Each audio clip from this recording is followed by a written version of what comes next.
अपने ही चंचल मन को अपने ही बस में करके एकाग्रता, स्थिरता एवं स्वयं अपने आप में शांति का अनुभव करने के बाद स्वयं मैं कौन हूँ को जानने की दृष्टि से साधना करते करते आज 1141 दिन हो गए। तारीख 22 दिसंबर सन 2024, दिन रविवार, प्रातःकाल का समय।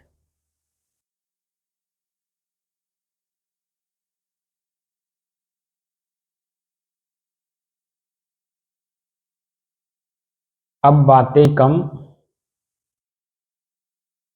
भीतर से अपने आप में स्थिर रहने का अभ्यास ज्यादा से ज्यादा होना चाहिए। अब मन लगभग सब तरफ से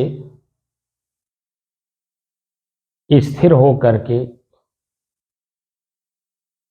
मैं कौन हूँ को खोजने की दिशा में काम कर रहा है। अब इसको यानी मन को 1 मिनट के लिए भी खाली छोड़ना उचित नहीं है, क्योंकि अब तक तो बहुत बहका हुआ था और मन ही मैं मान करके काम कर रहा था। मैं ऐसा किया, मैं वैसा किया, मैं इनसे मिला, मैं उनसे मिला, मैंने उनको ये कह दिया, मैंने उनको वो कह दिया, मैंने उनका ये काम करवा दिया, दुनिया भर का बवाल।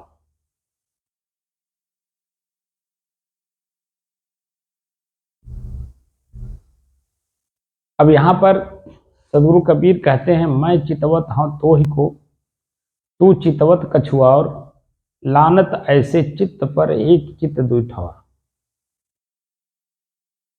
महापुरुष लोग, जितने भी भारतीय ऋषि, महर्षि, संत, महात्मा, खोज करने वाले लोग हुए, उन लोगों ने डायरेक्ट अपने आप को पहले बदला और जो उन लोगों के सानिध्य में गया उनको अपने आप में बदलने के लिए प्रेरणा दी।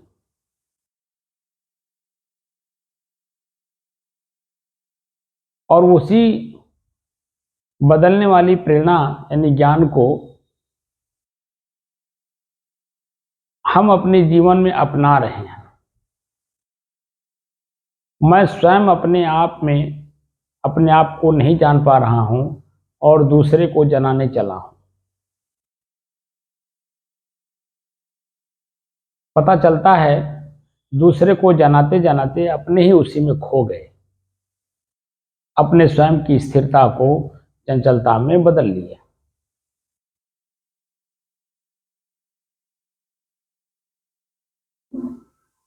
पाँच नवंबर सन 2021 को जब हमने शुभारंभ किया था इस ध्यान साधना का, तो ये हाल हमारा पूरा भरा हुआ था। लोगों के मन में एक उत्साह था, क्या सिखाएंगे क्या सिखाएंगे। लगता है जैसे बाहर का कोई चीज है कि उन्हें हम उठा के दे देंगे। यहां तो अध्यात्म की कड़ी स्वयं से कैसे जुड़े उसकी साधना शुभारंभ कराए थे कि स्वयं मैं कौन हूं।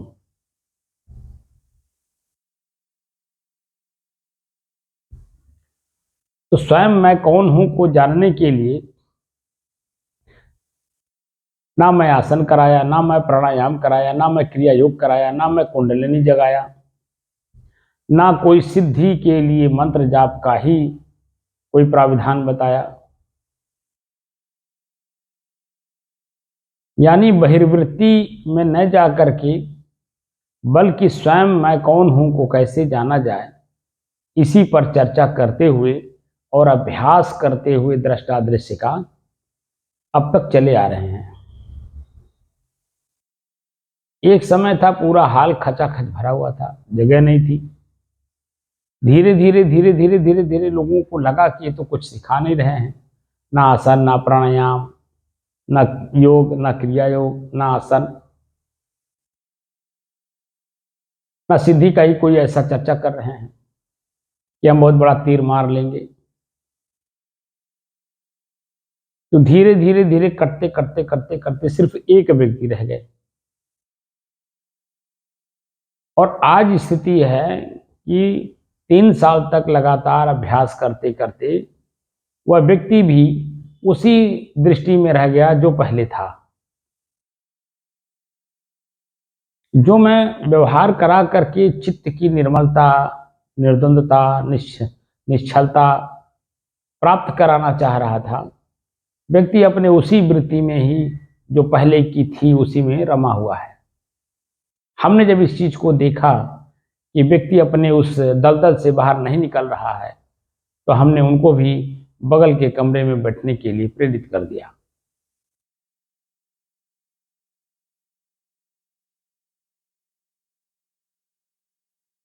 और जब बगल के कमरे में आदमी बैठ रहा है तो देख रहा हूं कि कभी मोबाइल चला रहा है, कभी वो प्रवचन सुन रहा है, कहीं कुछ कर रहा है, तो मन अभी भी उनका बहिर्वृत्ति में भरा पड़ा है, जो कि इतने सारे आत्मा तक पहुंचने यानी स्वयं तक पहुंचने का साधन बता चुका, अभ्यास करवा रहा हूं, लेकिन वृत्ति अभी उसी पुराने परंपरा में चली आ रही है। पुराने रहन सहन, खान पान, बोली भाषा में भी है वही छल कपट, वही राग द्वेष। ये अध्यात्म है। मैं कौन हूं, मैं क्या कर रहा हूं, ये शरीर मैं हूं कि मेरा है। शरीर मेरा है तो मेरे अंग प्रत्यंग मेरे हैं, सब कुछ मेरा है, तो मैं इनका सदुपयोग कर रहा हूं कि दुरुपयोग कर रहा हूं। स्थूल शरीर के अलावा सूक्ष्म शरीर भी मेरा ही है, न कि मैं हूं, तो उनका भी मैं सदुपयोग कर रहा हूं कि दुरुपयोग कर रहा हूं, कैसे पता चले। धीरे धीरे सभी लोग, मुझे दिखाई दे रहा है कि स्वयं अपने आप को लोग जानना नहीं चाहते, और मैं क्या कर रहा हूं, ये मानव शरीर प्रकृति हमें क्यों दी है, इसके बारे में कोई चिंतन नहीं है।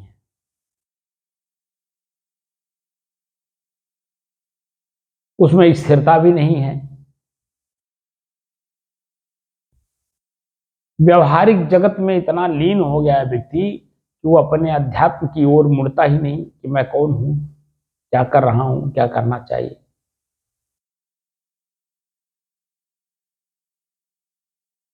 कोई करे ना करे, मेरा तो काम है। सुग्र जीवों ने एक प्लेटफॉर्म दे रखा है, यूट्यूब। मैं अपनी बात यूट्यूब के माध्यम से आप लोगों तक पहुंचा दे रहा हूं, जो कि एक बहुत गहन अध्ययन का विषय है। स्वयं के अकेलेपन का एहसास, कैवल्य दशा का मतलब होता है स्वयं अपने अकेलेपन का एहसास। और जिस दिन अकेलेपन का एहसास होता है, वहीं से मैं कौन हूं प्रारंभ होता है। इस शरीर के अंग प्रत्यंग, ये सब मेरे हैं, मैं नहीं हूं। इनका मैं सदुपयोग कर रहा हूं या दुरुपयोग कर रहा हूं, ये हम कैसे जाने। हाथ का सदुपयोग हो रहा है या दुरुपयोग, पैर का सदुपयोग हो रहा है कि दुरुपयोग, आंख सार्थक चीजों को देख रहा है कि निरर्थक चीजों को देख रहा है। जीभ शब्द को निकालते समय क्या बोल रहा है मुझे पता नहीं।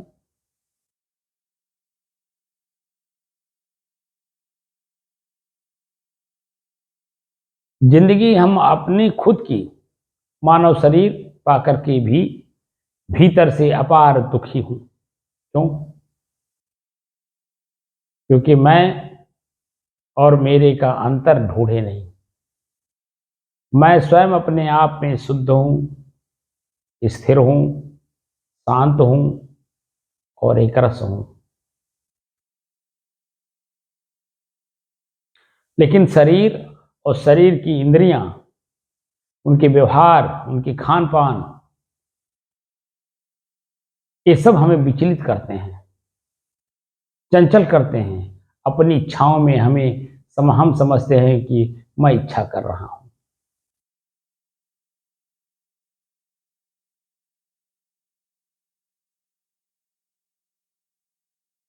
जब हम अभ्यास करना शुरू किए,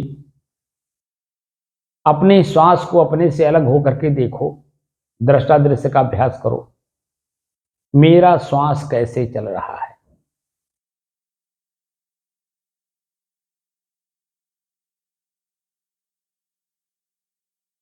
अभ्यास करते करते मालूम हुआ कि मेरे ही अपने चिंतन के कारण, मेरे ही अपने व्यवहार के कारण, मेरे अपने बोली के कारण, मेरे अपने कर्म के कारण मेरे श्वास की गति तेज हो जाती है, जिसको वर्तमान समय में मेडिकल साइंस में कहते हैं ब्लड प्रेशर बढ़ गया।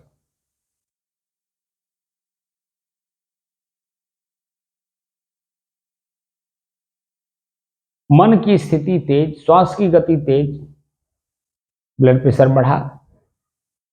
अब जब ब्लड प्रेशर बढ़ेगा तो हार्ट अटैक, ब्रेन हेमरेज आदि अनेक प्रकार के रोग उत्पन्न होंगे। यही शरीर आपका अमृत है जब स्वस्थ है, और यही शरीर जब रोगी हो जाएगा तो नरक हो जाएगा।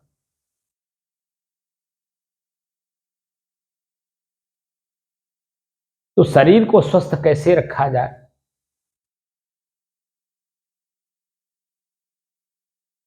क्योंकि मैं इसका उपभोक्ता हूं, मैं इसका मालिक हूं। अब मेरे अपने स्वयं के रहते रहते मेरा घर, मेरा शरीर मतलब मेरा घर, मैं इस घर का मालिक। मेरे ही सामने हमारा ही घर टूट रहा है, मैं स्वयं अपने से अपना शरीर तोड़ रहा हूं, अपना घर तोड़ रहा हूं। जिस घर में मुझे रह करके आनंद का, सुख का, परमानंद का अनुभव करना है, उसे हम दुखी, पीड़ित, कष्टित, क्या क्या नहीं बना रहे हैं।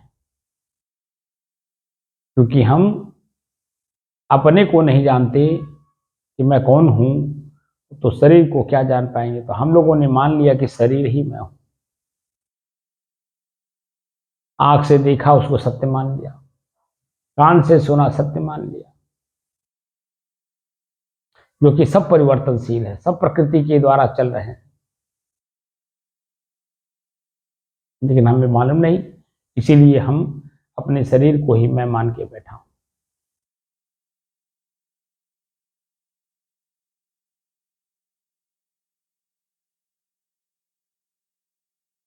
मैं तो स्वयं जब संन्यास धारण करने की मन बनाया, उस समय में मुझे जानना था कि आखिर मैं साधु क्यों बन रहा हूं, या साधु लोग क्यों बनते हैं। तो पता चला कि स्वरूप स्थित के लिए, स्वयं को जानने के लिए, स्वयं को अपने स्थिर होने के लिए, मैं चंचल हूं, कहां कहां हूं, पीड़ित हूं, क्यों पीड़ित हूं, इन सब समस्याओं का समाधान करने के लिए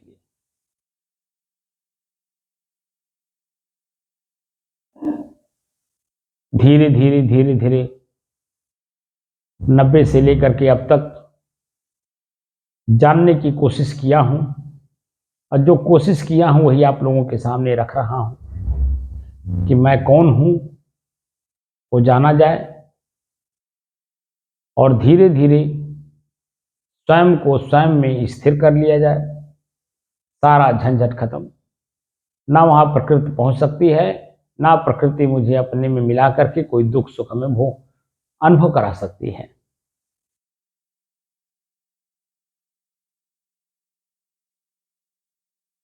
श्वास, नाक और मैं रूप यानी दृश्य, आंख और मैं, शब्द कान और मैं, स्वाद जीभ और मैं, पसीना शरीर और मैं, इन सब का अभ्यास हो चुका है। अब वर्तमान में चल रहा है कि ठंड, शरीर और मैं। सुबह आप लोगों ने देखा होगा कि मैं मंकी कैप लगा रखा था और पूरा लीलाट तक उसके ढक रखा था। इतने टाइम आप लोग देख रहे होंगे कि लीलाट भी खुला हुआ है, मंकी कैप भी नहीं है और सर पूरा खुला हुआ है। इससे ये साबित हो रहा है कि इतने समय यानी शाम का समय है तो ठंड कम लग रहा है, कम महसूस हो रहा है। शरीर में भी किसी प्रकार का कहीं कोई ठंड नहीं है, महसूस नहीं हो रहा है। लेकिन फिर भी शरीर को ढक करके रखा हूं, क्योंकि थोड़ी सी असावधानी में ठंड लग सकता है। क्योंकि सूरज डूबने के बाद धीरे धीरे ठंड बढ़ने लगता है। इस वजह से शरीर को ढक करके रखना अति आवश्यक है, ताकि अपने मौसम में ये बना रहे।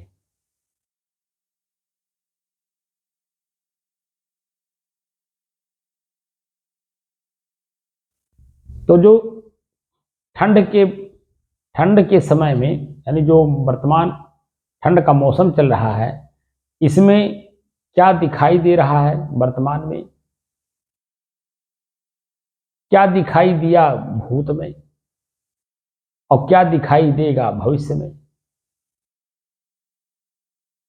तो भूत और भविष्य, भूत तो जो चला गया, सुबह था, सुबह ठंड ज्यादा थी।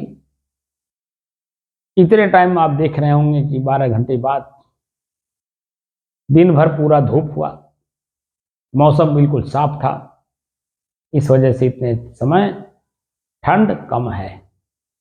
लेकिन रात में सूरज उगेगा नहीं, रोशनी रहेगी नहीं,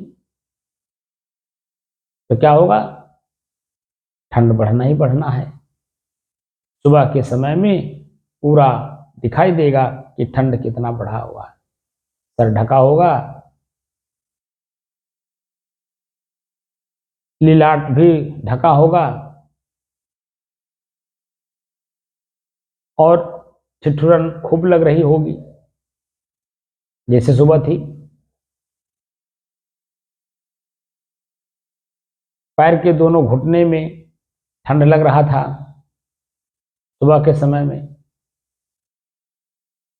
गर्दन पर, इसको पाखुर बोलते हैं, दोनों कंधों पर यानी हाथ के पिछले हिस्से पर, वहां ठंड लग रहा था। जब दृष्टा दृश्य का अभ्यास करने लगते हैं, ठंड भी दृश्य है,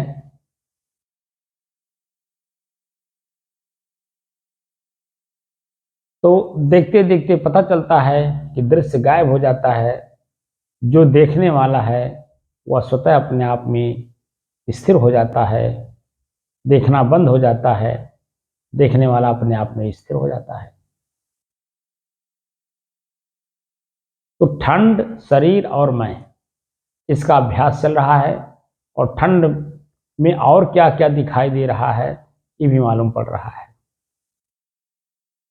ये सब जल तत्व हैं। जल तत्व के कितने रूप हैं ये सब दिखाई दे रहा है।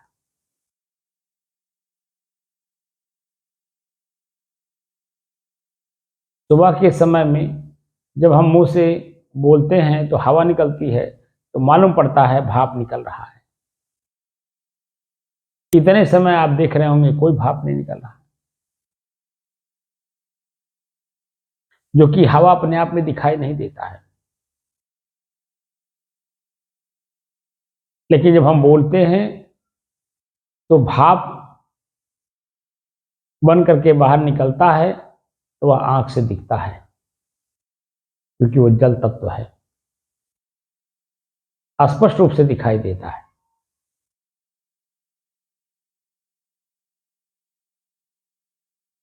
तो जल के कितने रूप हैं वह इस ठंड में दिखाई दे रहा है।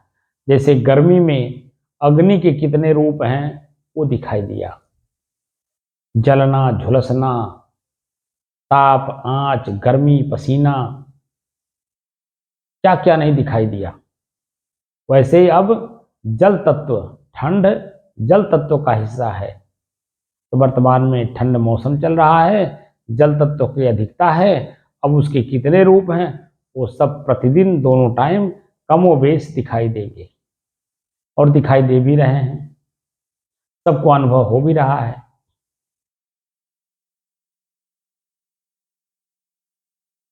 इसलिए श्वास, नाक और मैं, रूप दृश्य, रूप आंख और मैं, शब्द कान में, ठंड शरीर और मैं,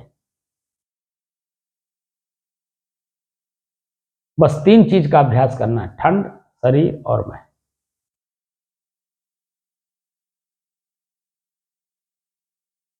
तो वर्तमान समय में सुबह जितना ठंड था उतना ठंड वर्तमान में नहीं है, तो शरीर को अनुभव नहीं हो रहा है कि ज्यादा ठंड है।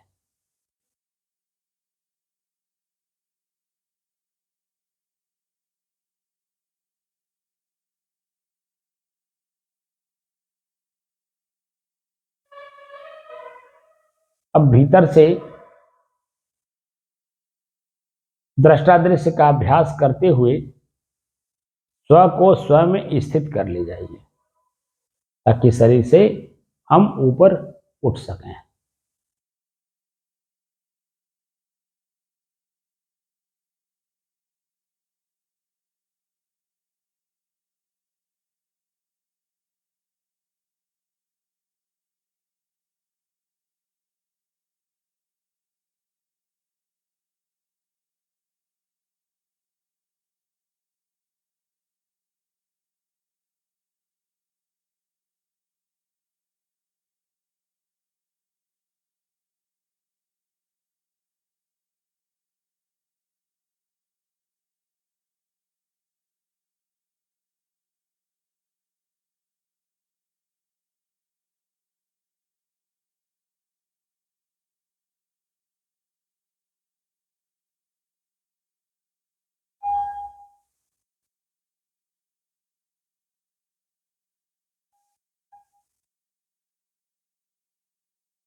हम्म।